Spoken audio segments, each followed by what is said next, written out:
Hey guys, आप सभी को हमारे YouTube channel legal mindset judiciary पे स्वागत है।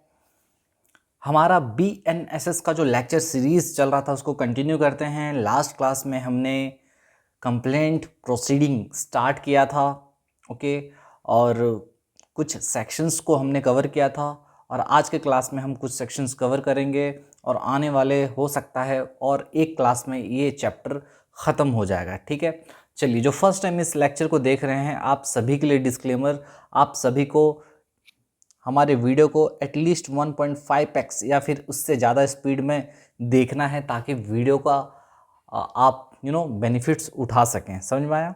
क्योंकि मैं थोड़ा कहता हूँ स्लो, भले ही वीडियो रहता है स्लो, लेकिन आपको कंटेंट बहुत ही अच्छा मिलेगा, इतना मैं गारंटी दे सकता हूँ, और आपको अच्छे से समझ में आएगा, इतना मैं गारंटी दे सकता हूँ। चलिए, तो सर, अगर आपको पता होगा, एक बार ब्रीफली रिवाइज कर लेते हैं, क्योंकि कभी कभी होता क्या है कि गैप आ जाता है, तो मैं भी क्या पढ़ाया था मुझको याद नहीं रहता। ठीक है, तो मैं भी एक बार रिवाइज कर लेता हूँ, आप लोग भी रिवाइज कर लीजिए।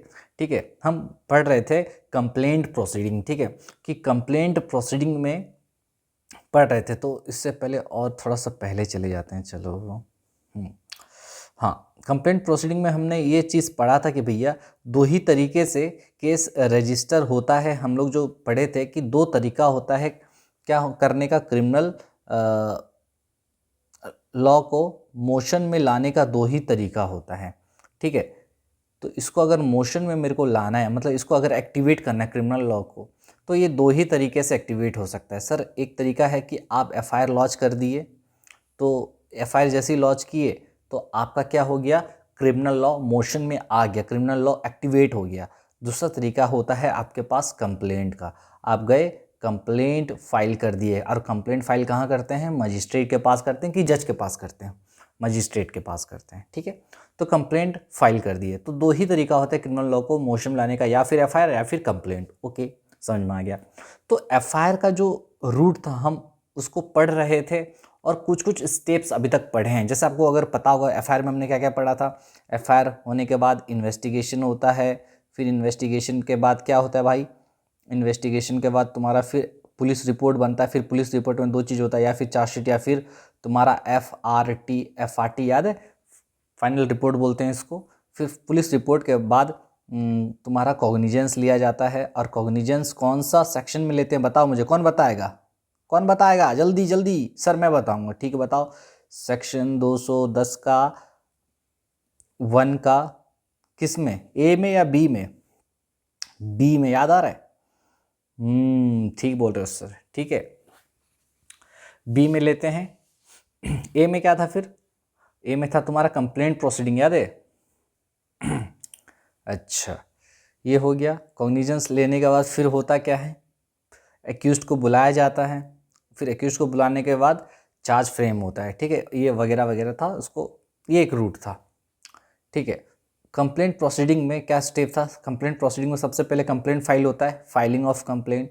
कंप्लेंट फाइल किया, कौन कंप्लेंट फाइल किया? फाइलिंग ऑफ कंप्लेंट, पेटिशन बोलते हैं इसको। ठीक है, पेटिशन बोलते हैं कि कंप्लेंट पेटिशन फाइल किया है। ठीक है, जैसे कंप्लेंट पेटिशन फाइल करता है तो मजिस्ट्रेट क्या करता है, उसको परयूज़ करता है। क्या करता है? परयूज़ मतलब क्या भाई, इसको पढ़कर समझता है कि चैप्टर 16 में हमको केस को आगे बढ़ाना चाहिए या फिर नहीं है।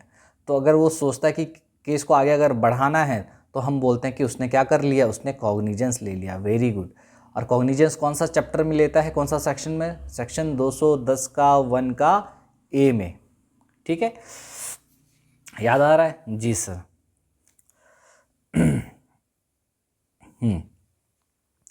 ये हो गया। कॉग्निजेंस एक बार लेता है तो फिर क्या करता है, कॉग्निजेंस लेने के बाद फिर क्या करता है, मजिस्ट्रेट क्या करता है, जैसे ही कॉग्निजेंस लिया यानी चैप्टर 16 पिक्चर में आया, तो पहला चीज़ होता है एग्जामिनेशन ऑफ विटनेसेस। क्या करेगा? विटनेसेस लोग का एग्जामिनेशन करेगा, उससे पूछताछ करेगा, ऑरली पूछताछ करेगा। ठीक है, बताओ, कंप्लेंट तो आपने दे दिया, लेकिन बताओ हुआ क्या था, कैसे आपके साथ फ्रॉड हुआ था, कौन फ्रॉड किया था, कब था, कौन सा डेट था, क्या ट्रांजैक्शन हुआ था, वगैरह वगैरह सारा चीज़ पूछेगा। फिर विटनेसेस अगर है तो उसको भी बुलाएगा और उसको भी एग्जामिनेशन ऑन ओथ करेगा। याद है सेक्शन 223? Very very good. अच्छा, 23 हो गया। 23 के बाद फिर हमने पढ़ा कि ठीक है, मजिस्ट्रेट को लगा एग्जामिनेशन किया, एग्जामिनेशन करने के बाद पूछताछ करने के बाद मजिस्ट्रेट को समझ में आ गया हाँ भाई ये जितना भी विटनेसेस का स्टेटमेंट से, इनसे पूछताछ से पता चल रहा है कि हाँ केस वेस बन रहा है, तो मजिस्ट्रेट क्या कर सकता है, स्ट्रेट फॉरवर्ड सेक्शन 227 में प्रोसेस इशू कर सकता है। याद है, प्रोसेस इशू कर सकता है। सर प्रोसेस इशू का मतलब क्या होता है सर, समन और वारंट भेज सकता है। हाँ सर याद आ रहा है, समन वारंट। समन कब भेजते हैं, समन केस में। समन केस कौन सा केस होता है जिसमें अप टू 2 years तक का पनिशमेंट होता है। सही बोले सर। और वारंट केस वो केस जिसमें 2 साल से ज़्यादा का पनिशमेंट होता है, या फिर लाइफ इम्प्रिजनमेंट या फिर डेथ। हाँ याद तो आ रहा है। तो समन केस में समन भेजते हैं और वारंट केस में तुम्हारा दोनों भेज सकते हैं। ठीक है, समन और वारंट दोनों। तो हम लोग 227 भी पढ़ चुके थे। ठीक है, तो 223 227 हो चुका है। तो आज हम पढ़ेंगे, ये था थोड़ा सा अभी तक का रिवीजन आपके लिए भी और मेरे लिए भी, क्योंकि मैं भी बहुत दिन बाद एक्चुअली क्लास का रिकॉर्डिंग कर रहा हूँ, तो मैं भी भूल जाता हूँ, क्योंकि मैं भी हूँ इंसान और इंसान तो भूलता ही है। ठीक है, चलिए ये हो गया। तो 227 हम लोग पढ़ चुके थे, मेरे ख्याल से लास्ट हमारा यही था 227। ठीक है, चलिए इसको मैं मिटा देता हूँ, इसका कोई काम है नहीं। ये क्या बनाया था, हाँ देखो ये रिवाइज किया था लास्ट क्लास में हम। तो प्रोसेस इशू कर लिए थे। अच्छा, पोस्टपोनमेंट का हम पढ़ेंगे शायद। यस पोस्टपोन सेक्शन 225 पढ़ेंगे आज। चलिए ये हो गया था। ये सब तो खुद से पढ़ना था, इसमें कुछ था ही नहीं। 223 पढ़ लिए थे, याद आ गया मेरे को। ठीक है, ये भी हो गया था, ये हो गया था भाई। 223 पूरा हो गया था। 223 होने के बाद हाँ ये बताया था आपको, जैसे 223 खत्म हो गया, 223 खत्म होने के बाद हम क्या करेंगे, 3 स्टेज आता है, मतलब 3 प्रोबेबिलिटी है, 3 प्रोबेबिलिटी और 3 possibility, you can say 3 possibility है कि मजिस्ट्रेट ये चीज़ कर सकता है। 227 में प्रोसेस इशू कर सकता है, जो कि पढ़ चुके। दूसरा है 225 में, यहाँ से 227 से 25 में postpone the issue process. Issue process को पोस्टपोन करेगा, मतलब अभी प्रोसेस इशू नहीं करेगा। ठीक है, और वो थोड़ा श्योर हो जाना चाहता है क्योंकि वो अनश्योर है, याद है। ठीक है, फिर से बताता हूं, देखो जैसे ही मजिस्ट्रेट 223 में क्या किया, एग्जामिनेशन ऑन ओथ किया, तो उसको अगर लगा 3 चीज लग सकता है। क्या लग सकता है, उसको लगेगा कि क्या लग सकता है, पहला चीज ये लग सकता है कि हाँ भाई मुझको लग रहा है कि हाँ कुछ तो गड़बड़ है और ऑफेंस तो हुआ है, ऐसा लग रहा है कि हाँ केस मेड आउट हो रहा है। तो उस केस में सेक्शन 227 में वो क्या करेगा, प्रोसेस इशू कर देगा। उसको अगर लगता है सफिशिएंट ग्राउंड है, क्या है वर्ड, सफिशिएंट ग्राउंड अगर बन रहा है तो प्रोसेस इशू करेगा, मतलब समन भेजेगा, वारंट भेजेगा। ठीक है, किसको, एक्यूज्ड को, कि आओ। 226 में बोलता है अगर मान लो मजिस्ट्रेट को लगा कि सफिशिएंट ग्राउंड बन रहा है तो इशू किया प्रोसेस, अगर मान लो उसको लग रहा है कि नहीं बन रहा है तो क्या करेगा, कंप्लेंट प्रोसीडिंग को डिसमिस कर देगा। ओ माय गॉड, मतलब डिसमिस कर देगा, 226 में डिसमिस कर देगा। कब डिसमिस करेगा, जब पूछताछ करने के बाद लगा कि हाँ भाई ये लोग जो बोल रहे हैं कोई ग्राउंड बन ही नहीं रहा है, सफिशिएंट ग्राउंड नहीं लग रहा है मुझको, तो उस केस में डिसमिस करेगा। मतलब डिसमिस करने के लिए भी एग्जामिनेशन ऑन ओथ कंपलसरी है। हाँ सर समझ में आ रहा है, मतलब क्या 226 भी अगर होगा ना तो 223 के बाद ही होगा। सही बोल रहे हो। और 225 में क्या, या फिर इसमें क्या हो रहा है, 225 बोलता है कि मजिस्ट्रेट एग्जामिनेशन करने के बाद, एग्जामिनेशन और नोट करने के बाद मजिस्ट्रेट को लगा कि हाँ भाई वो थोड़ा अनश्योर है, मतलब वो थोड़ा और एविडेंस कलेक्ट करना चाहता है। Okay, he wants to collect more evidences, he wants to be sure. ठीक है, ये थोड़ा और खुद को क्या करना चाहता है, और श्योर होना चाहता है। ठीक है, तो मेन चीज वही है कि भैया ये और भी श्योर हो जाना चाहता है। He wants to collect more evidences. Okay, at this stage he is unsure about the offences, right. अब ये अनश्योर है क्योंकि अब इसको चाहिए ना कि इसको क्लियर कट अब समझ में नहीं आ रहा है, तो ये क्या चाहता है, और थोड़ा एविडेंस कलेक्ट करना चाहता है, थोड़ा इन्वेस्टिगेशन करवा लेना चाहता है, या फिर इंक्वायरी कर लेना चाहता है। ठीक है, उसके बाद ही ये क्या करेगा, समन और वारंट को भेजेगा। इसीलिए हम इसको बोलते हैं postponement of issue of process, मतलब क्या हम यहाँ पर समन वारंट को पोस्टपोन कर दे रहे हैं, अभी नहीं भेज रहे हैं, समझ में आ रहा है। तो हम वही चीज़ पढ़ेंगे, सेक्शन 225 आज पढ़ेंगे, ठीक है। चलिए, ये सब पढ़ चुके थे। ये है हमारा आज का, यहाँ से 10 मिनट सर आपने तो टाइम वेस्ट कर दिया सर। अरे भाई देखो, पढ़ाई करना है तो दो ही तरीका है पढ़ाई करने का, या फिर मैं जैसा पढ़ाता हूँ पढ़ो, या फिर वीडियो बंद करो और कल्टी मारो। सर ये क्या बोल रहे हो? सही बोल रहा हूँ। देखो अब ऐसा ऐसा बस रिवीजन वाला वीडियो मैं अभी नहीं बनाना स्टार्ट किया हूँ ना, समझो बात को भाई। हाँ चलिए उसका भी बनाएंगे, देखेंगे। तो आते हैं, अब हमारा पिक्चर स्टार्ट होता है यहाँ से सेक्शन 225। सेक्शन 225 क्या बोलता है भाई मेरे? सेक्शन 225 बोलता है postponement of issue of process. समझ में आया postponement of issue of process का बैकग्राउंड, कि अभी इस स्टेज में मजिस्ट्रेट क्या है, अनश्योर है, वो श्योर नहीं है, वो और एविडेंस कलेक्ट करना चाहता है, तो इसलिए वो समन वारंट अभी नहीं भेजेगा। किसको? एक्यूज्ड को। समझ में आ रहा है? ओके सर, ठीक है। तो अब हम बैरेक्ट में देख रहे हैं कि उसमें क्या लिखा है, उसको पढ़ते हैं। देखो ये तो कहानी बताया, लेकिन बैरेक्ट में क्या बोलता है? ये पुराना हुआ करता था 202, सीआरपीसी का क्या हुआ करता था 202, ठीक है। ओके सर, तो देखो postponement of issue of process मतलब क्या? इशू ऑफ प्रोसेस को आप पोस्टपोन कर दे रहे हो, मतलब समन वारंट अभी नहीं भेज रहे हो, क्योंकि आप खुद से और श्योर हो जाना चाहते हो, और एविडेंस कलेक्ट करना चाहते हो, और इंक्वायरी बिठाना चाहते हो, ठीक है। चलिए, तो बोलता है पहला, magistrate upon receiving a complaint of an offence. बोल रहा है magistrate upon receiving a complaint of an offence, जैसे ही मजिस्ट्रेट को एक ऑफेंस का कंप्लेंट मिलेगा तो मजिस्ट्रेट दो चीज कर सकता है। पहला बोला मजिस्ट्रेट में postpone the issue of process. जैसे मजिस्ट्रेट के पास कंप्लेंट मिला ना भाई, तो मजिस्ट्रेट क्या कर सकता है, उस कंप्लेंट का जो कंप्लेंट मिला है, जैसे उसके पास कंप्लेंट आता है, कंप्लेंट जैसे उसके पास आया, और सेक्शन 223 में एग्जामिनेशन वगैरह करने के बाद मजिस्ट्रेट के पास दो ऑप्शन होता है, ठीक है।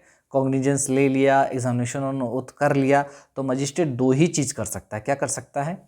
मैं postpone the issue of process, मतलब वो इशू ऑफ प्रोसेस को पोस्टपोन कर सकता है। यहाँ पर मैं यूज़ हुआ, मतलब क्या कि वो चाहता है, उसके पास ऑप्शन है, उसके पास डिस्क्रिशन है, वो चाहे तो समन वारंट बाद में भेजेगा, वो चाहे तो, उसके पास डिस्क्रिशन है, ठीक है। तो मतलब उसको डिस्क्रिशन दिया गया है कि भैया देखो, अगर आपको लगता है तो आप क्या कर सकते हो ना, समन वारंट बाद में भेज सकते हो, ठीक है। चलिए, तो यहाँ पर मैं लिखा हुआ है, तो समन एंड वारंट भेज भी सकता है और नहीं भी, चॉइस है यहाँ पर, ठीक है, मैं लिखा हुआ है। दूसरा बोल रहा है shall postpone the issue of process. Oh my God, लेकिन यहां बोलता है कि भैया तुमको समन एंड वारंट को नहीं भेजना पड़ेगा इस केस में, हैं? देखो थोड़ा समझो, यहां पर पोस्टपोन जो है नेगेटिव तरीके से यूज हुआ है ना। पोस्टपोन मतलब क्या? समन वारंट नहीं भेजेगा, आप समझो, नहीं तो थोड़ा कंफ्यूजन हो सकता है। फिर से पढ़ो, देखते हैं। देखिए क्या लिखा है, magistrate upon receiving a complaint of an offence. जैसे मजिस्ट्रेट को कंप्लेंट मिला ऑफेंस का, तो यहाँ पर ये बस स्ट्रेट फॉरवर्ड बोल दिया रहा है कि कंप्लेंट मिलने के बाद, लेकिन कंप्लेंट जब मिलता है कॉग्निजेंस लेगा, एग्जामिनेशन और नोट करेगा, उसके बाद वो क्या करेगा, ठीक है। तो बोल रहा है कि उसके बाद भाई दो ही चॉइस है उसके पास, कि वो क्या कर सकता है, मैं पोस्टपोन द इशू प्रोसेस। मैं पोस्टपोन द इशू प्रोसेस मतलब समन वारंट वो बाद में भी भेज सकता है, चाहे तो अभी भी भेज सकता है, लेकिन उसके पास चॉइस है। समन एंड वारंट भेज भी सकता है, उसके पास चॉइस है, ठीक है। लेकिन यहां पर क्या बोल रहा है कि भैया shall postpone the issue process, यहां पर बाद में भेजने का चॉइस है, वो बाद में भेज सकता है। पहला वाले में मैं जहां लिखा हुआ है, शेल का मतलब क्या है कि shall postpone the issue process, मतलब समन एंड वारंट को पोस्टपोन कर रहा है, वो अभी नहीं भेजेगा, वो बाद में भेजेगा, मतलब पोस्टपोन कर रहा है, मतलब shall postpone the issue of process, मतलब बाद में समन वारंट भेजेगा, अभी नहीं भेजेगा। यानी अभी क्या करेगा, इन्वेस्टिगेशन करेगा, अभी क्या करेगा, इंक्वायरी करेगा। सर इन्वेस्टिगेशन तो करवाता है ना, हाँ इन्वेस्टिगेशन पुलिस वाला करेगा, मतलब समझो। तो कौन से केस में भाई, कौन से केस में मजिस्ट्रेट पोस्टपोन करेगा इशू प्रोसेस, मतलब समझे कि कौन कौन से केस में समन वारंट वो बाद में भेजेगा, अभी नहीं भेजेगा, और कौन सा केस में मैंडेटरी है उसको समन वारंट बाद में भेजना। बोलता है उस केस में जहां पर accused resides outside his jurisdiction. O my God, मतलब सर नहीं समझे। बोलता है कि देखो भाई, अब समझो, यहाँ पर थोड़ा मैं स्पेस लेता हूँ। ये है हमारा India, I love my India, मेरे को ड्राइंग नहीं आता, कुछ इसी टाइप का अपना इंडिया है, ठीक है। मुझे नहीं आता ड्राइंग, वो तो रफली बना दिया हूँ, इतना स्पेस था। अब समझो, यहाँ पर कंप्लेंट फाइल हुआ है, ठीक है। ये कंप्लेंट यहाँ पर फाइल हुआ है, ठीक है, और बंदा रहता है यहाँ पर, एक्यूज्ड यहाँ रहता है, ठीक है। कंप्लेंट यहाँ फाइल हुआ है यहाँ पर, ठीक है, केरल वगैरह जहाँ पर सोचो, ठीक है। तो कंप्लेंट अगर यहाँ फाइल हुआ है, ठीक है, और एक्यूज्ड रहता है यहाँ पे, हाँ सर। जब आप कंप्लेंट फाइल करने गए तो मजिस्ट्रेट बोला कि ठीक है, ये कंप्लेंट तो दिए हो तुम, लेकिन हम थोड़ा सा और क्या करना चाहते हैं, अपने तरफ से और इन्वेस्टिगेशन करना चाहते हैं, और अपने तरफ से और एविडेंस कलेक्ट करना चाहते हैं, ठीक है। तुम्हारे बात में दम तो लग रहा है, but we want to collect more evidence, ठीक है, ठीक है। अब यहाँ पर क्या हुआ, जैसे ही कंप्लेंट आपने फाइल किया यहाँ पे, तो मजिस्ट्रेट ये सब चीज़ होने के बाद, मतलब सेक्शन 223 का प्रोसीजर सब खत्म हो गया है, एग्जामिनेशन और नोट हो गया, सब कुछ हो गया। मजिस्ट्रेट अब क्या कर रहा है ना, अब करेगा क्या, आपको वो बुलाना चाहता है। अगर बुलाएगा तो समझो, अगर आप रहते हो कहाँ पर, यहाँ पर मान लो जम्मू एंड कश्मीर में आप रहते हो, वहाँ से आपको यहाँ पर आना पड़ेगा। कहाँ आना पड़ेगा, केरल। अब समझो रहते हो जम्मू कश्मीर में, आना पड़ेगा केरल। अगर वो सेक्शन 227 में आपको प्रोसेस इशू कर दिया तो आना पड़ेगा झक मार के, है ना। हाँ सर, बिल्कुल आना पड़ेगा। तो सेक्शन 225 बोलता है भाई सुनो ना, वो तो आपके जुरिस्डिक्शन में रहता नहीं है, आपके जुरिस्डिक्शन के बाहर है। आप वो केरल में, वो रहता है जम्मू कश्मीर में। अगर मान लो ये जो बंदा कंप्लेंट फाइल किया है आपके पास, वो अगर फेक कंप्लेन अगर होगा, तो ज़बरदस्ती बेचारा वहाँ से वो अपना जम्मू कश्मीर से छोड़ के यहाँ आएगा, इतना हैरेसमेंट होगा कि नहीं उसको। हाँ सर, बिल्कुल होगा। तो मेरे भाई, अगर जब वो आपके जुरिस्डिक्शन के बाहर है तो आप उसको क्यों अभी बुला रहे हो? अच्छा, समझे। जब आपके जुरिस्डिक्शन के बाहर है तो उसको क्यों बुला रहे हो भाई मेरे? तो आप उसको समन वारंट अभी मत भेजो, ठीक है। समन वारंट अभी मत भेजो, क्योंकि आपकी जुरिस्डिक्शन के बाहर है। अगर वो आ जाएगा फ्री फोकट का, एक तो हैरेसमेंट, झूठा कंप्लेन दिया है, ठीक है। तो वही बोलता है, जहां पर एक्यूज्ड, देखो accused resides outside his jurisdiction, जहां पर एक्यूज्ड मजिस्ट्रेट के जुरिस्डिक्शन के बाहर रह रहा है, तो वहां पर उसको वो प्रोसेस को पोस्टपोन कर देगा, समन वारंट अभी नहीं भेजेगा, ठीक है। मतलब क्या करेगा उस केस में, वो इन्वेस्टिगेशन करवाएगा। मतलब यहाँ पर जो मजिस्ट्रेट बैठा हुआ है वो बोलेगा कि दो चीज़ करेगा वो, एक क्या फिर कर सकता है, इन्वेस्टिगेशन। सर मजिस्ट्रेट थोड़ी इन्वेस्टिगेशन करेगा ना सर, आप तो बोलते थे पुलिस करता है। हाँ रे भाई, वही मैं बोलना चाहता हूँ। मजिस्ट्रेट ऑर्डर देगा कि ये भैया पुलिस वाले जाओ, आप इन्वेस्टिगेशन थोड़ा करके लाओ, तो ये जो बंदा कह रहा है सही है, बोल रहा है कि नहीं, ये जो कंप्लेन लेके आ रहा है ये सही कंप्लेन है कि नहीं, हाँ, उसका ट्रूथफुलनेस चेक करना है कंप्लेंट का, तो उसके लिए ऑर्डर देगा इन्वेस्टिगेशन का। अच्छा, ठीक है। या फिर इंक्वायरी भी कर सकता है। इंक्वायरी मतलब खुद ये इंक्वायरी करेगा, कौन, मजिस्ट्रेट जो करता है वो इंक्वायरी होता है, और वो जब ऑर्डर देता है पुलिस को करने के लिए वो इन्वेस्टिगेशन होता है, समझे कि नहीं। तो इन्वेस्टिगेशन पुलिस करता है और इंक्वायरी मजिस्ट्रेट करता है, ओके। तो समझ में आया। तो यहाँ पर यही लिखा गया है कि अगर कंप्लेंट आता है तो मजिस्ट्रेट के पास दो ऑप्शन है, या फिर वो पोस्टपोन कर सकता है। मतलब यहाँ पर चॉइस है, वो पोस्टपोन करेगा, लेकिन यहाँ पर चॉइस नहीं है, यहाँ पर उसको पोस्टपोन करना पड़ेगा। समन वारंट यहाँ पर भेज नहीं सकता, यहाँ लिख लो, समन वारंट नहीं भेजेगा। किस केस में, जहाँ पर एक्यूज्ड है तुम्हारा, वो रहता है बाहर, जुरिस्डिक्शन के बाहर रह रहा है, तो वहाँ पर उसको समन वारंट भेज के बुलाओगे क्या? नहीं बुलाएंगे, तो पोस्टपोन करना पड़ेगा। मतलब वहाँ पर तुम और थोड़ा इन्वेस्टिगेशन करवा लो और थोड़ा इंक्वायरी कर लो। अच्छा, समझे? हाँ सर, समझ गए। यानी पर्पस ऑफ पोस्टपोनमेंट क्या है? पोस्टपोनमेंट मतलब समन वारंट को पोस्टपोन कर रहे हैं, बाद में भेज रहे हैं। क्यों भेज रहे हैं? ताकि हम दो चीज़ करना चाहते हैं। एक है तुम्हारा इंक्वायरी, एक क्या करना चाहते हैं, इंक्वायरी, और दूसरा क्या करना चाहते हैं, इन्वेस्टिगेशन। इंक्वायरी मतलब to inquire into the case himself, क्योंकि ये इसीलिए पोस्टपोन कर रहा है, कौन, पोस्टपोन इसीलिए कर रहा है क्योंकि वो खुद थोड़ा सा और अपने तरफ से क्या करना चाहता है, इंक्वायरी करना चाहता है, और क्या करने के लिए, कुछ थोड़ा सा श्योर हो जाने के लिए, ठीक है। या फिर वो इन्वेस्टिगेशन का डायरेक्शन भी दे सकता है, to direct an investigation by the police officer और by any other person as magistrate things fit. मतलब क्या मेरे भाई, तो यहाँ पर ये बोला, इसका मतलब समझे कि पोस्टपोन करने का मतलब क्या हुआ सर? पोस्टपोन करने का मतलब ये कह रहा है कि मजिस्ट्रेट पोस्टपोन करेगा, मतलब वो वहाँ पर दो ही चीज़ कर सकता है, या फिर इंक्वायरी करेगा, इंक्वायरी मतलब खुद से इंक्वायरी करेगा, और इन्वेस्टिगेशन मतलब वो डायरेक्शन देगा। किसको डायरेक्शन देगा? पुलिस ऑफिसर को, या फिर किसी थर्ड बंदे को जो कि मजिस्ट्रेट जिसके बारे में सोचता है कि हाँ मैं दे सकता हूँ, ठीक है। तो किसी भी तीसरे बंदे को भी वो इन्वेस्टिगेशन का ऑर्डर दे सकता है कि जाओ तुम इन्वेस्टिगेशन करके लाओ। कौन? मजिस्ट्रेट। समझे कि नहीं? इसका मतलब ये है कि इस केस में मजिस्ट्रेट क्या करेगा भैया? पोस्टपोन यहाँ पर जो कर रहा है, तो पोस्टपोनमेंट का क्या मतलब है, समझे कि नहीं? अभी फिर से चलो बताओ कि जैसे मजिस्ट्रेट के पास आया कंप्लेंट, वो जब एग्जामिनेशन उन्होंने कर लिया, उसको लग रहा है कि वो अभी तुरंत बुलाना नहीं चाहता एक्यूज्ड को।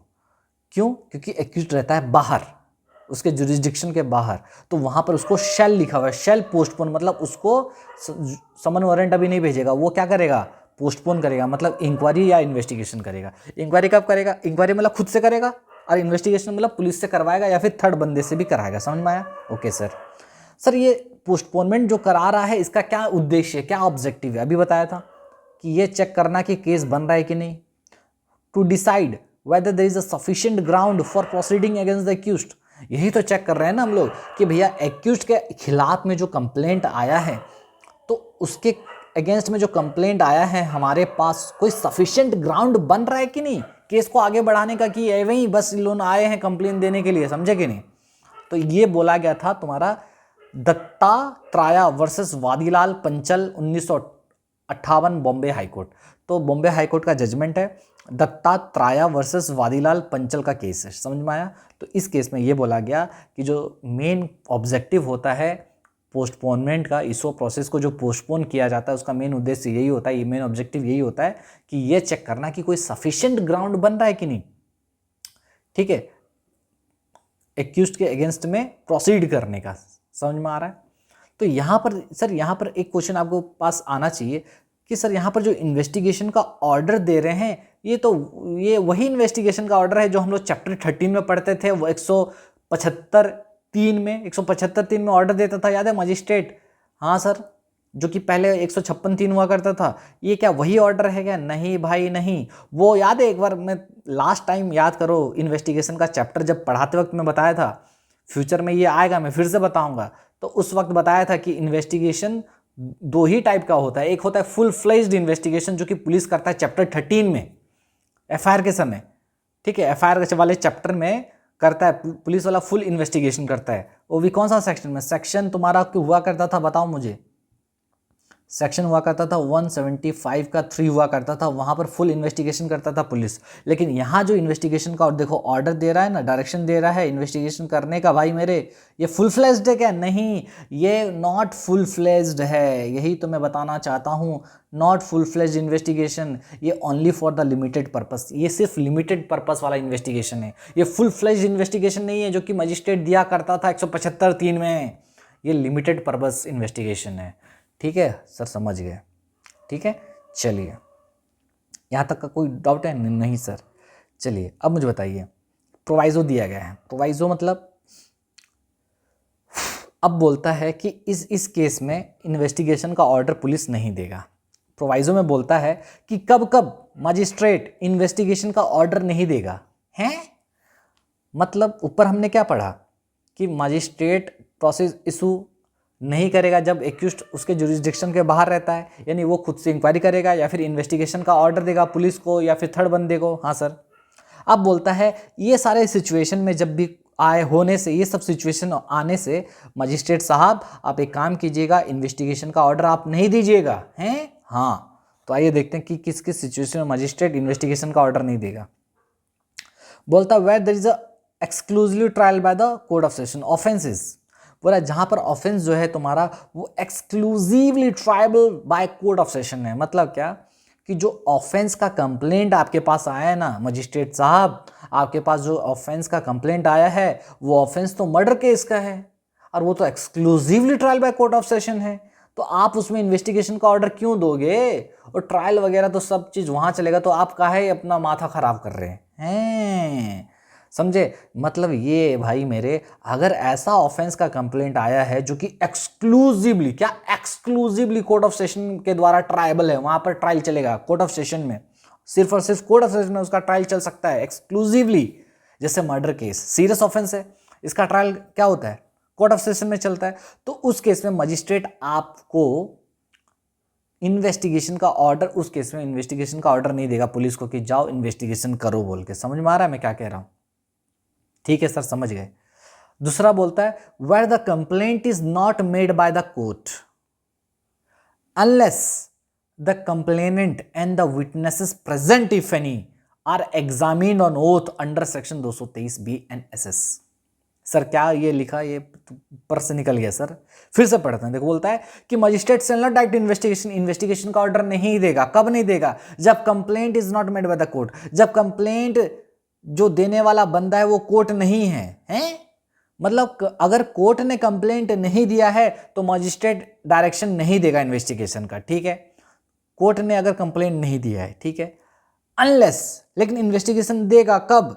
जब कंप्लेनेंट और विटनेसेस का एग्जामिनेशन हो जाएगा तो। सर ये थोड़ा समझ नहीं आ रहा है, आइए अच्छे से समझाते हैं इसको। कहने का ये मतलब है मेरे भाई, this means when an ordinary person that is not court, यहाँ पर पूरा कोर्ट ने कंप्लेंट नहीं दिया, मतलब कौन कंप्लेंट देगा? कोर्ट अगर नहीं देगा तो प्राइवेट पर्सन कोई देगा या फिर पब्लिक सर्वेंट, है ना? ऊपर में 223 में पढ़े थे, याद है?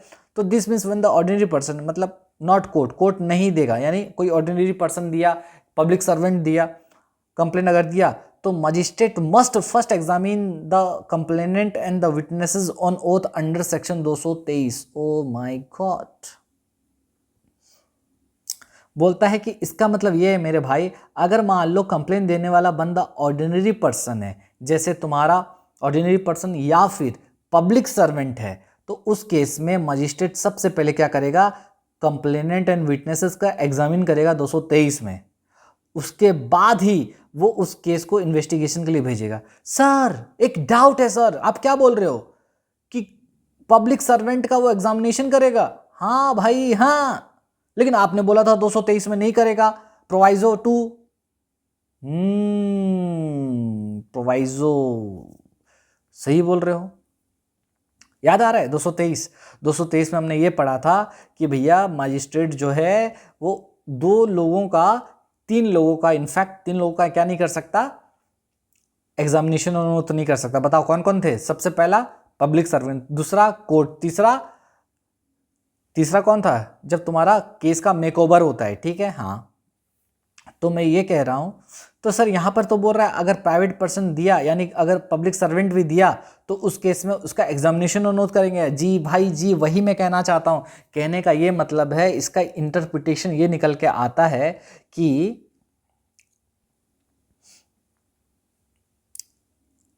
इसका ये मतलब है कि अगर प्राइवेट कंप्लेंट है, यानी इंक्लूडिंग पब्लिक सर्वेंट,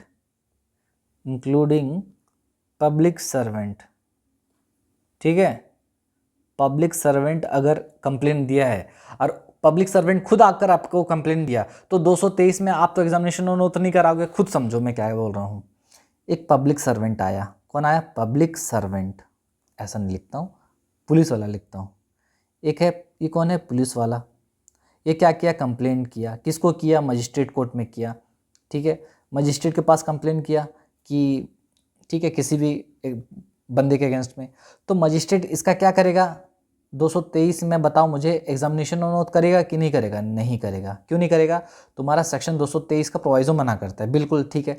लेकिन मान लो नहीं किया, ये मजिस्ट्रेट क्या करना चाहता है ना, थोड़ा इन्वेस्टिगेशन करना चाहता है। हाँ, अगर वो इन्वेस्टिगेशन करवाना चाहता है तो उस केस में इन्वेस्टिगेशन का ऑर्डर देने से पहले मजिस्ट्रेट को क्या करना पड़ेगा? इस केस में सबसे पहले पुलिस ऑफिसर का एग्जामिनेशन और नोट अब करना पड़ेगा, हैं? हाँ, यानी इन्वेस्टिगेशन का ऑर्डर देने से पहले मजिस्ट्रेट को 223 में एग्जामिनेशन ऑन ओथ करना पड़ेगा। किसका?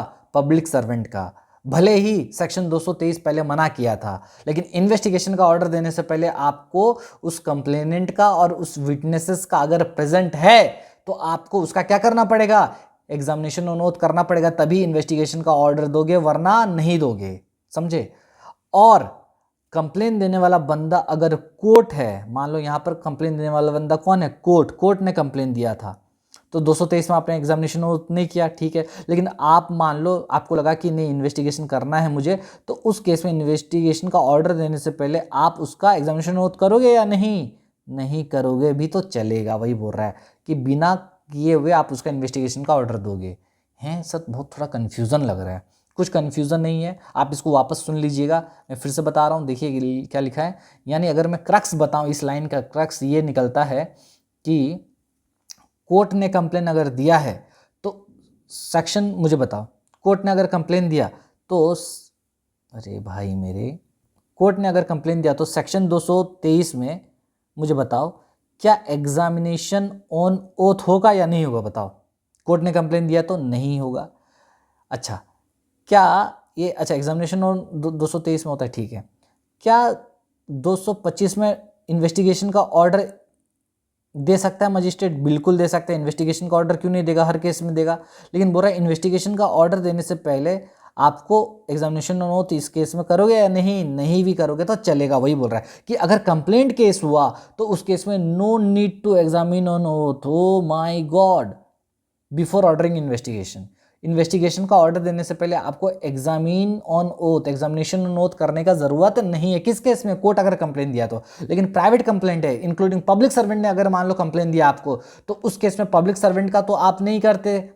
सेक्शन 223 में एग्जामिनेशन ऑन ओथ तो नहीं कर रहे थे, लेकिन इन्वेस्टिगेशन का ऑर्डर देने से पहले अब उसको क्या करना पड़ेगा? आपको एग्जामिनेशन ऑन ओथ अब करना पड़ेगा। किसका? पब्लिक सर्वेंट का। ओ माय गॉड, समझ में आ गया सर? समझे? यानी कहने का मतलब ये है कि पब्लिक सर्वेंट वाला अगर कंप्लेंट आ रहा है और ऑर्डर देना चाहते हो इन्वेस्टिगेशन का, तो उसका एग्जामिनेशन करो पहले सेक्शन 223 में, ठीक है। और कोर्ट दिया तो उस केस में नहीं भी करोगे तो आप दे सकते हो इन्वेस्टिगेशन का ऑर्डर। समझ में आया? आई होप आपको समझ में आ गया होगा। इसमें थोड़ा बहुत होता है प्रॉब्लम, मुझको भी हुआ था जब मैं फर्स्ट टाइम पढ़ा था, तो अब कुछ इशू नहीं होगा। समझ में आ गया? ठीक है, आगे बढ़ते हैं। सेक्शन 225 का सब सेक्शन, अच्छा 4 कहाँ से आ गया? तुरंत 4 आ गया? 4 ही है तो को देखना पड़ेगा, अचानक 4 कैसे आ गया? एक सेकेंड गाइस, देखें। मैं 225 निकाल रहे भैया। देखिए मैं वही बोल रहा हूँ, 225 का 4 कैसे होगा? ये 2 होगा। नहीं, इसमें कुछ मिसिंग लग रहा है यार। ठीक है, ये 2 होगा ड्यूरिंग द इंक्वायरी। हाँ, ये 2 होगा, ये 3। देखें 4 में लिखा हूँ, ये बोला क्या है? ये क्या है? 2 होगा। ठीक है, चलिए समझ में आया यहाँ तक? तो फिर से एक बार बता दूँ, मैं ये पढ़ा कि भैया अभी तक हमने ये पढ़ा कि देखो, जब कभी भी मजिस्ट्रेट के पास कंप्लेन आएगा तो मजिस्ट्रेट अगर इशू ऑफ प्रोसेस कर सकता है 227 में, या फिर वो पोस्टपोन भी कर सकता है। पोस्टपोन किस सिचुएशन में उसको करना ही पड़ेगा? भुवन, तुमको तो करना ही पड़ेगा पोस्टपोन। किस केस में? जब एक्यूज्ड उसके जुरिसडिक्शन के बाहर रहता है। तो सर पोस्टपोन करना पड़ेगा का क्या मतलब होता है? मतलब उसको इंक्वायरी करना पड़ेगा या फिर इन्वेस्टिगेशन करवाना पड़ेगा। सर इन्वेस्टिगेशन कौन करेगा? या फिर पुलिस ऑफिसर या फिर तीसरा बंदा, ठीक है। क्यों कराते हैं सर ये सब? इसलिए कराते हैं ये चेक करने के लिए कि जो केस बन रहा है या फिर नहीं बन रहा है, ठीक है। एक्यूज्ड के अगेंस्ट में आगे बढ़ना चाहिए या फिर नहीं बढ़ना चाहिए। अच्छा, इस केस में इन्वेस्टिगेशन का ऑर्डर पुलिस वाला नहीं देगा। पुलिस वाला नहीं, कोर्ट नहीं देगा। इस केस में मजिस्ट्रेट इन्वेस्टिगेशन का ऑर्डर नहीं देगा। कौन सा केस है? सबसे पहले, अगर जिस ऑफेंस का कंप्लेंट मजिस्ट्रेट के पास आया है वो अगर exclusively trial by the court of session है, कोर्ट ऑफ सेशन में उसका ट्रायल अगर चलता है एक्सक्लूसिवली, तो उस केस में मजिस्ट्रेट क्या नहीं करेगा? इन्वेस्टिगेशन का ऑर्डर नहीं दे सकता। दूसरा, उस केस में इन्वेस्टिगेशन का ऑर्डर नहीं देगा। किस केस में बताओ? जब तक वो एग्जामिनेशन ऑन ओथ नहीं कर लेता। अगर देने वाला कंप्लेंट अगर पब्लिक सर्वेंट है, यानी प्राइवेट पर्सन है। अगर कोई प्राइवेट पर्सन दिया है कंप्लेंट और उस केस में मजिस्ट्रेट अगर उसका इन्वेस्टिगेशन का ऑर्डर देना चाहता है तो पहले सबसे पहले उसका क्या करना पड़ेगा, एग्जामिनेशन नोट करना पड़ेगा। सर प्राइवेट पर्सन का तो ऐसे भी करते थे, हाँ वही तो बोल रहा, यानी ये कहना ये चाहता है कि पब्लिक सर्वेंट अगर आपको कंप्लेंट दिया ना तो सेक्शन 223 में तो आप उसका एग्जामिनेशन नोट नहीं कर रहे थे, लेकिन अगर आपको इन्वेस्टिगेशन का ऑर्डर देना है तो भैया अब उसका क्या करो, एग्जामिनेशन नोट पहले करो, फिर विटनेसेस का करो, उसके बाद आप उसको क्या करो, इन्वेस्टिगेशन का ऑर्डर दो। अच्छा सर अब समझे।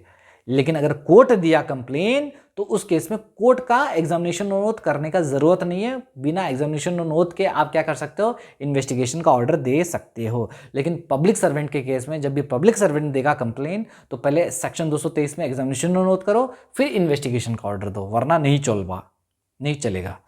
फिर 225 का 2 बोलता है पावर टू टेक एविडेंस। अब बोलता है ड्यूरिंग इंक्वायरी अंडर सेक्शन 225 का 1। अब देखो यहां पर क्या बोला, इंक्वायरी।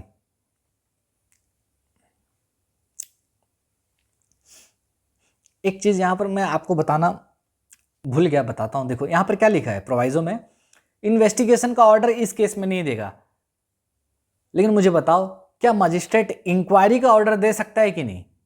बताओ दे सकता है कि नहीं? दे सकता है। तो यहां पर इंक्वायरी का ऑर्डर दे सकता है, ये याद रखना। यहां इन्वेस्टिगेशन मना किया कि इन्वेस्टिगेशन नहीं करेगा, ठीक है, लेकिन इंक्वायरी तो करा ही सकता है ना, खुद से करा ही सकता है, मतलब इंक्वायरी खुद से कर ही सकता है, ठीक है। तो ये याद रखना है, इन्वेस्टिगेशन के लिए मना किया है। अब नीचे बताता है सबसेक्शन 2 में इंक्वायरी का बार बोल रहा है, उसके बारे में बात कर रहे हैं। क्या बोलता है, during the inquiry under section 225 का 1। 225 का 1 में जब भी इंक्वायरी होगा ना, अब देखो 225 का 1 क्या है सर, जो अभी पढ़े हम लोग, ये सब 225 का 1 था। तो बोल रहा है इसके अंडर में भी इंक्वायरी होता है। कहाँ हो रहा था सर? अरे भाई मेरे, यहां पर देखो लिखा था ना, to inquire into the case himself या फिर टू डायरेक्ट इन्वेस्टिगेशन। इंक्वायरी भी करेगा, यानी 225 का 1 इंक्वायरी का भी बात करता है और इन्वेस्टिगेशन का भी बात करता है, ठीक है। तो बोल रहा है अगर 225 में अगर वो इंक्वायरी करता है, ठीक है, मतलब खुद से इंक्वायरी अगर कर रहा है कौन, मजिस्ट्रेट, तो उस केस में magistrate may take evidence of witnesses on oath. अब यहां पर दे दिया फिर से में, मतलब क्या बोल रहा है कि जो भी विटनेस लोग हैं ना, विटनेस लोग का वो एग्जामिनेशन ऑन ओथ पर उनका एविडेंस ले सकता है, ठीक है। उनसे पूछताछ किया विटनेसेस लोग से, ठीक है, जो विटनेस लोग हैं उनको बुलाएगा। अगर इंक्वायरी कर रहा है तो बुरा इंक्वायरी के समय विटनेसेस लोग को बुला भी सकता है और नहीं भी बुला सकता है। कहने का ये मतलब है कि क्या बोल रहा है कि अगर इंक्वायरी कर रहा है 225 का 1 में तो मजिस्ट्रेट उनको बुला भी सकता है और नहीं भी बुला सकता है, क्योंकि यहाँ पर में यूज हुआ है। उनका एविडेंस ले भी सकता है ओथ पर और नहीं भी ले सकता है, क्यों, इंक्वायरी है बोल के, ठीक है। अच्छा, लेकिन बोल रहा है प्रोवाइजो। अब मतलब ये जो ऊपर लिखा है उसका उल्टा, प्रोवाइजो मतलब बोल रहा है अगर ऑफेंस जो हुआ है वो अगर exclusively trial by the court of session है तो उस केस में मजिस्ट्रेट को करना पड़ेगा क्या भाई, कॉल अपन द कंप्लेनेंट को बुलाना पड़ेगा। क्यों बुलाएंगे? To produce all his witness. हम उसको बोलेंगे भैया सारे विटनेसेस को बुलाओ and examine them on oath, और उनका एग्जामिनेशन ऑन ओथ करो। हैं मतलब सर नहीं समझे, मतलब फिर से मैं बताना ये चाहता हूं, सबसेक्शन 2 में ये कह रहा है कि अगर मजिस्ट्रेट 225 का 1 में इंक्वायरी कराया, ठीक है, कराया नहीं मतलब खुद किया इंक्वायरी अगर, तो उसके पास डिस्क्रिशन है कि वो विटनेसेस लोग को बुला भी सकता है, नहीं भी बुला सकता है, उनका एग्जामिनेशन कर भी सकता है, नहीं भी कर सकता, उसकी मर्जी। इंक्वायरी है ना भाई, इन्वेस्टिगेशन थोड़ी इंक्वायरी है, तो एग्जामिनेशन नोट करेगा भी या फिर नहीं भी करेगा उसकी मर्जी। लेकिन मान लो उसके पास जो कंप्लेंट आया है ना, वो कंप्लेंट कोर्ट ऑफ सेशन के द्वारा ट्रायबल है, ठीक है, मतलब जैसे मर्डर केस हो गया, exclusively trial by the court of session है, तो उस केस में अगर वो इंक्वायरी करना चाहता है ना, किस केस में, जो case exclusively trial by the court of session है, उस केस में अगर वो इंक्वायरी करना चाहता है तो उस केस में मजिस्ट्रेट को क्या करना पड़ेगा, magistrate shall call upon the complainant, मतलब कंप्लेनेंट को बुलाएगा। ओहो, मजिस्ट्रेट कंप्लेनेंट को बुलाएगा और बोलेगा कि तू अपने सारे विटनेसेस को बुला, मैं उसका एग्जामिनेशन ऑन ओथ करूंगा, समझो। यानी इंक्वायरी में कंप्लेनेंट को बोला जा रहा है कि तू सारे विटनेसेस को बुला के लेके आ। लेकिन याद करो जब हम एग्जामिनेशन ऑन ओथ करते थे, ठीक है, तो वहां पर हम लोग जितने प्रेजेंट रहते थे 223 में उसका करते थे, लेकिन 225 का इंक्वायरी में हम सारे विटनेसेस का कर रहे हैं। याद है, समझ में आ रहा है मैं क्या बोल रहा हूं? वही चीज बोल रहा है कि अगर आप इंक्वायरी कर रहे हो 225 का एक में, पहली बात तो डिस्क्रिप्शन दे दिया गया, आप बुला भी सकते हो, नहीं भी बुला सकते हो विटनेसेस लोग को, अगर वो नॉन ऐसा ऑफेंस है जो कि not exclusive trial by the court of session है तो ऐसा करोगे। लेकिन अगर exclusively trial by the court of session अगर रहा तो आपको कंप्लेनेंट को बोलना पड़ेगा कि ये भाई जा तू सारे विटनेसेस को बुला, एग्जामिनेशन ओथ करूंगा तभी एविडेंसेस लूंगा। ठीक है, समझे? Okay sir. 225 का 3 बोलता है power of non police office investigators. अब याद करो, हमने 225 का 1 में पढ़ा था कि मजिस्ट्रेट इन्वेस्टिगेशन का ऑर्डर दे सकता है 2 ही आदमी को, या फिर पुलिस वाला होगा या फिर वो नॉन पुलिस वाला होगा। नॉन पुलिस वाला मतलब प्राइवेट बंदा हो सकता है। तो उस केस में सर उसका फिर पावर क्या होगा, उसी के बारे में बोलता है। देखो, बोलता है if the person other than police officer, अगर कोई प्राइवेट बंदा को डायरेक्शन मिला है कि जाओ इन्वेस्टिगेशन करो बोल के, तो उसके पास सारे पावर्स होंगे जो एक officer in charge of police station के पास होता है। Officer in charge of police station का जो पावर होता है, the same power will be possessed by whom? The private person who is conducting investigation, right? Except the power to arrest without warrant. सिर्फ उसके पास एक ही पावर नहीं होगा, power to arrest without warrant. ये जो अरेस्ट होता है ना बिना वारंट के, वो पावर उसको नहीं देंगे, बाकी सब पावर उसके पास होगा। बिना वारंट के वो अरेस्ट कर ही नहीं सकता, बाकी सब पावर उसके पास होगा। समझ में आया? ये था सेक्शन 225 का 3। यहाँ पर खत्म हो जाता है तुम्हारा सेक्शन 225 का 3। अब एक बार रैपिड रिवीजन करते हैं फिर से। देखिए, मैं ये कहना चाहता हूँ, सेक्शन 225 ये कहता है कि भैया मेरे, कि जब कभी भी कंप्लेंट आएगा 223 का एग्जामिनेशन कॉग्निजेंस लेने के बाद, 223 करने के बाद मजिस्ट्रेट अगर इस प्रोसेस को पोस्टपोन करना चाहता है तो या फिर वो कर सकता है, में नॉर्मल केस है, नॉर्मल सिचुएशन में कर सकता है वो पोस्टपोन, समन वारंट बाद में भेज सकता है।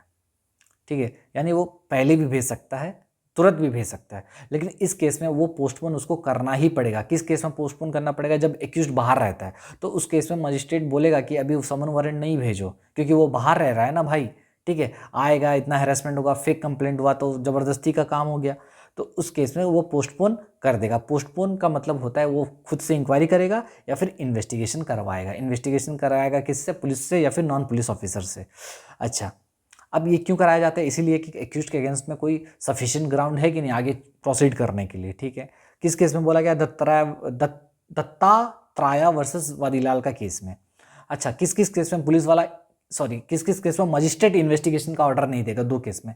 जब exclusively triable by court of session है, ऐसा ऑफेंस का कंप्लेंट अगर आया है जो कि exclusively trial by court of session है, तो उस केस में इन्वेस्टिगेशन का ऑर्डर नहीं देगा पुलिस। या फिर दूसरा केस है कि अगर पब्लिक सर्वेंट दे रहा है कंप्लेंट, तो आप उसी केस में उसको इन्वेस्टिगेशन का ऑर्डर दोगे जब उसका आप कंप्लेनेंट और विटनेसेस का क्या ना कर लो, एग्जामिनेशन ऑन ओथ कर लो। ठीक है, मतलब अगर आप उसका एग्जामिनेशन ऑन ओथ नहीं करोगे पब्लिक सर्वेंट का, तो आप उसका इन्वेस्टिगेशन का ऑर्डर भी नहीं दे सकते। ठीक है, तो ये कहने का ये मतलब था इसका, कोर्ट कंप्लेंट अगर देता है तो बिना 223 में एग्जामिनेशन ऑन ओथ करके आप 225 में इन्वेस्टिगेशन का ऑर्डर दे सकते हो। लेकिन पब्लिक कंप्लेंट, अगर पब्लिक सर्वेंट कंप्लेंट दे रहा है तो 223 में जो आप तो एग्जाम कर देते थे वो नहीं करता था, एग्जामिनेशन ऑन ओथ उसका नहीं होता था। लेकिन अब उसका, क्योंकि आप इन्वेस्टिगेशन का ऑर्डर देना चाहते हैं, तो अब उसका पब्लिक सर्वेंट का आप पहले एग्जामिनेशन ऑन ओथ करो तभी होगा। ठीक है, ये है क्रक्स पॉइंट, ये याद रखिएगा।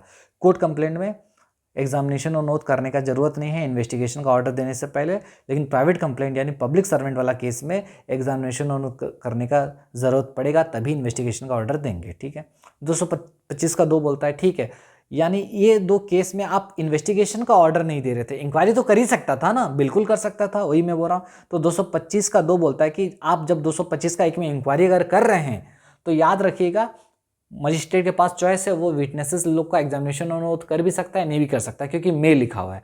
लेकिन मान लो ऐसा केस आया है जो कि exclusively trial by court of session है, कंप्लेंट यानी, ठीक है, यानी मर्डर वाला केस है, तो उस केस में मजिस्ट्रेट क्या करेगा? अगर इंक्वायरी कर रहा है तो उस केस में कंप्लेनेंट को बोलेगा कि तू अपने सारे विटनेसेस को बुला के लेके आ, एग्जामिनेशन ऑन ओथ करूंगा तभी एविडेंसेस रिकॉर्ड करूंगा। समझ में आया? ओके। 225 का 3 बोलता है कि भैया अगर जो भी जिस नॉन पुलिस ऑफिसर को, नॉन पुलिस वाले को जो कि इन्वेस्टिगेशन का ऑर्डर मिला था करने के लिए, तो उसका क्या पावर होगा? उसका सेम पावर होगा जो कि officer in charge of police station का होता है। वो सब कुछ कर सकता है सिवाय बिना वारंट के अरेस्ट नहीं कर सकता। ठीक है, ये हो गया ख़त्म। इसके अलावा कुछ इंपॉर्टेंट क्वेश्चन है, देख लेते हैं 225 से रिलेटेड। जैसे इंपॉर्टेंट क्वेश्चन है ये, इसको स्क्रीनशॉट मार लेना। ठीक है, इसको सिंपल लैंग्वेज में यहाँ पर लिख दिया हूँ। What is the purpose of inquiry? क्या पर्पस रहता है 225 का? क्या पर्पस है बताओ? इंक्वायरी और इन्वेस्टिगेशन जो 225 में कर रहे हैं उसका क्या पर्पस है? वही सफिशिएंट ग्राउंड मिल रहा है कि नहीं, वही चेक करना, सफिशिएंट ग्राउंड है कि नहीं प्रोसीडिंग के लिए। ठीक है, अच्छा मुझे बताओ, हम जो इन्वेस्टिगेशन पढ़े थे चैप्टर 16 में अभी जो पढ़ रहे हैं, और जो चैप्टर 13 में पढ़े थे, वो क्या दोनों सेम इन्वेस्टिगेशन है क्या? बिल्कुल नहीं। याद है चैप्टर 13 वाला इन्वेस्टिगेशन क्या था? फुल फ्लेज्ड, पूरा अच्छे तरीके से होता था, फुल फ्लेज्ड पुलिस रिपोर्ट बनता था।